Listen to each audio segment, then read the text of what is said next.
સાંભળો હું શું કહું છું. હા પેલા કુસુમબેનનો ફોન હતો, એમનો છોકરો ખરો ને અંકિત, એનું વેલ્ડિંગ છે, વેલ્ડિંગ.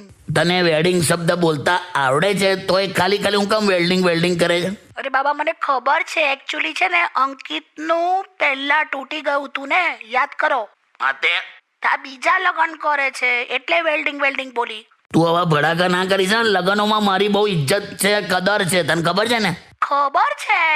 કેમ એટલે આમ લગ્નોમાં એટલી બધી તમારી ઇજ્જત છે એવું કંઈ કારણ ખરું? ગામડાના લગ્નોમાં તમારી ઇજ્જત ક્યારે થાય? જ્યારે તમને ટાઈ બાંધતા આવડતી હોય. અચ્છા. અને શહેરમાં તમારી ઇજ્જત ક્યારે થાય? જ્યારે તમને ધોતિયું બાંધતા આવડતું હોય. હા હા, અને આપણને બંને આવડે છે. ક્યાં બાત હે કાકા. અને આભાર, હા બોલો ને. તું આજે તો કંઈક બનાવીશ ને જમવાનું?